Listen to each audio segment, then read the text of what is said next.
Hello दर्शकों, कैसे हो। मैं अब लाइव आ चुका हूँ। कुशल मंगल खुश रहो सभी, मैं यही भावना करता हूँ। फॉलो सब्सक्राइब करो न करो, फॉलो सब्सक्राइब करो न करो, ये तो आपकी मर्जी है। पर चित्त लगाकर, ध्यान लगाकर, मन लगाकर, माइंड लगाकर, दिमाग लगाकर सुनते रहो, बस यही हमारी अर्जी है, यही हमारी अर्जी है। तो जैसा कि हम लोगों के दंपति की गाथाओं का पाठ चल रहा है, तो आज थोड़ा बिजी रहा हूँ, याद नहीं कर पाया, लेकिन फिर भी आपको लोगों समक्ष प्रस्तुत करूंगा। तो दंपति की गाथा, दंपति की गाथा 108 है। दंपति की गाथा 108 है और शेष बग की 9वीं है। दंपति की गाथा 108 है और शेष बग की 9वीं है।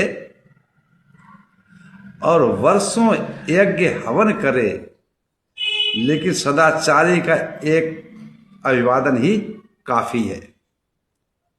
सदाचारी का एक अभिवादन ही काफी है। यह संक्षेप रूप में यह वर्णन था। तो आप लोगों अब सोचते होंगे मंत्री जी ने याद भी नहीं किया। अरे ये तो चलता रहता है, याद करें ना करें फिर भी गद्य पद चल जाता है। जब रोज किसी का करते रहो तो वो हिब्ज हो जाता है। उसके प्रकार से हम बना सकते हैं, बोल सकते हैं, है ना।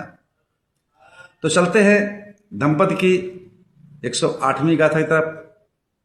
108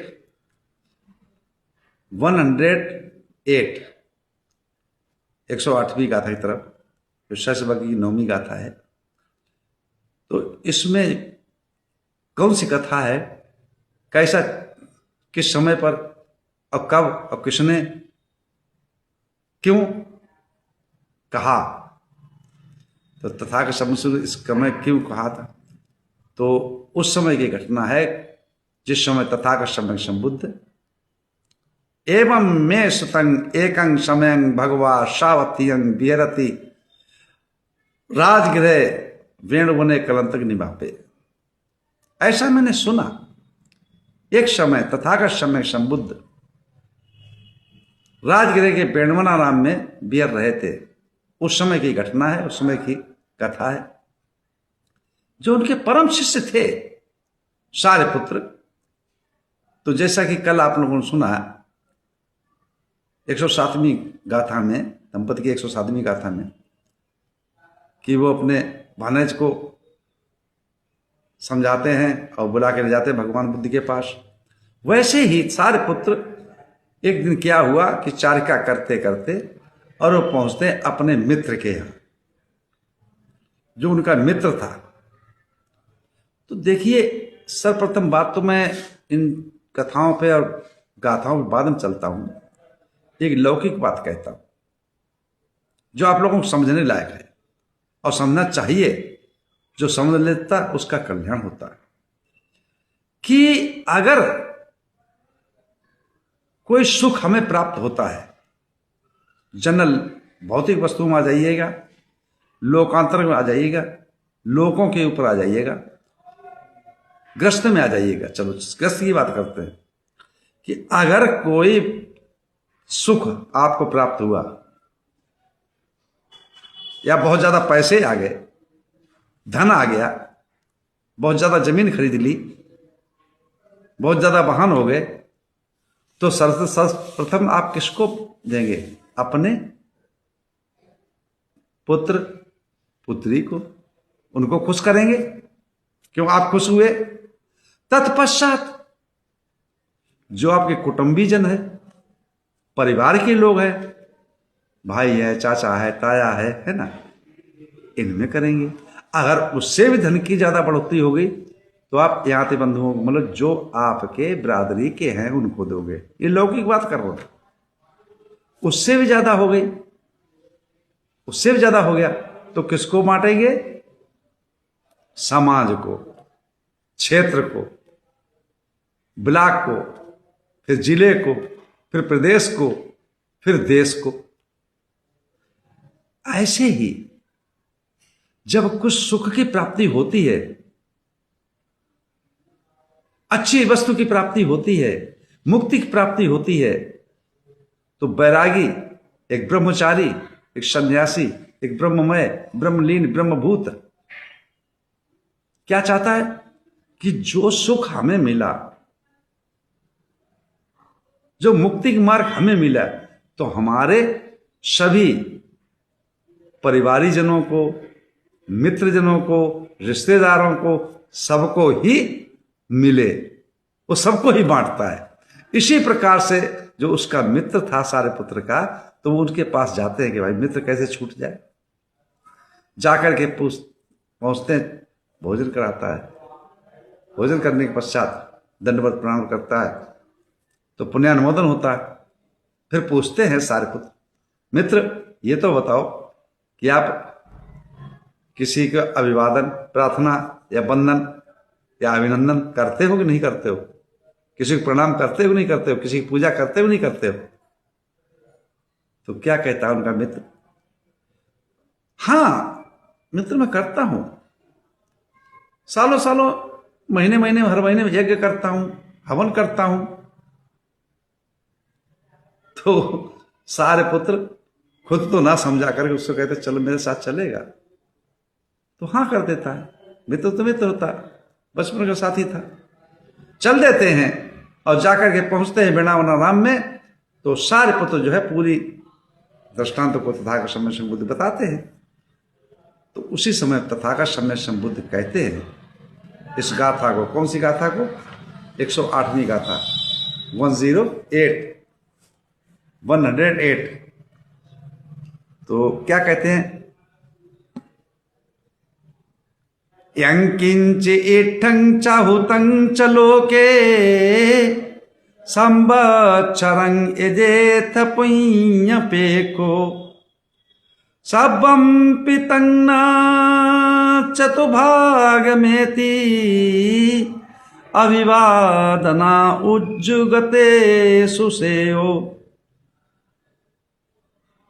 यंकिंच इठं चाहुतं च लोके संवत्सरं यजेथ पुण्यपेखो सबम्पि तन्ना चतुगाममेति अभिवादना उज्जगते सुसेयो। यदि कोई पुण्य कर्म चाहने वाला, मुक्ति चाहने वाला, सुख चाहने वाला, मोक्ष चाहने वाला व्यक्ति वर्षों वर्षों तक इस लोक में यज्ञ और हवन करता है, तो वो निरर्थक है। उससे तो अच्छा ये है क्या कि अगर सदाचारी, ब्रह्मचारी, ब्रह्मलय, बैरागी, योगी जो नियमों का पालन करता हो, जिसने बैराग लिया हो, वैर को त्याग दिया हो, राग को त्याग दिया हो, हैं, जिसने मोह को त्याग दिया हो, लोभ को त्याग दिया हो, लालच को त्याग दिया हो, किसी चीज की लालसा न हो, ऐसे व्यक्ति का अगर एक बार भी प्रणाम करता है तो वो सबसे बड़ी पूजा है। इससे बढ़कर की कोई पूजा नहीं है। तथागत समझाते समझाते कहते हैं उसको कि देखो, पुण्य प्राप्त करने वाले, मनोकामनाएं पूरी करने की इच्छा से संसार में जो यज्ञ हवन किए जाते हैं, पूरे वर्ष भर किए जाते हैं, वह सब मिलकर 1/4 भाग भी महत्व नहीं रखता। कितना?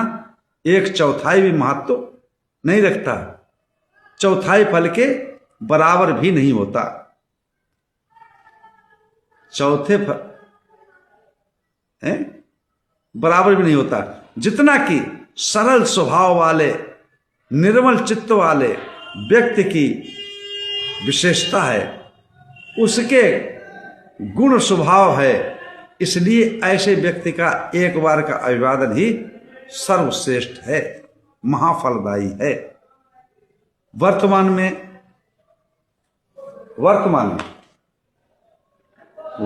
में जो है ये वैज्ञानिक युग चल रहा है, और वैज्ञानिक युग में भी देखिए इतना पढ़ा लिखा समाज है, फिर भी आज भी यज्ञ हवन हो रहे हैं। कुछ कुछ प्रांत ऐसे हैं जिसमें अभी भी बलि दी जाती अपनों में, है ना। तो ये लाख तर करके प्रस्तुत करें, लेकिन ये सच है कि अंधविश्वास मात्र है, जिसमें सृजन या उत्पादन की बजाय अनमोल चीजों को, वस्तुओं को एवं जीवों की अग्नि में जलाकर स्वाहा किया जाता है। ऐसे कर्मकांडों से मनुष्य के दुखों का अंत कभी नहीं हो सकता, सुख कभी प्राप्त नहीं हो सकता, दुखों का अंत नहीं हो सकता, मुक्ति नहीं मिल सकती, मोक्ष नहीं मिल सकता, स्वर्ग की कामना करते स्वर्ग नहीं मिल सकता, है ना, पुण्य प्राप्त नहीं हो सकता। इससे सुख की शांति की कामना करना व्यर्थ है। ऐसे कर्मकांड करने, सच्चाई के मार्ग पर चलने वाले सदाचारी संत प्रज्ञावान के गुणों का अभिवादन करना बेहतर है, श्रेष्ठ है। अगर कोई सदाचारी, ब्रह्मचारी, वैरागी, ब्रह्ममय, ब्रह्मलीन, ब्रह्मभूत है, जो राग, द्वेष, मोह, लोभ, लालच, ईर्षा, खिंचाव, तनाव, बेचैनी, विचलित छोड़ चुका है, ऐसे व्यक्ति की एक बार पूजा करना, वंदना करना, प्रणाम करना तो महाफलदायी होता है, महान होता है, शुभ होता है, सुख की प्राप्ति होती है, मोक्ष की प्राप्ति है।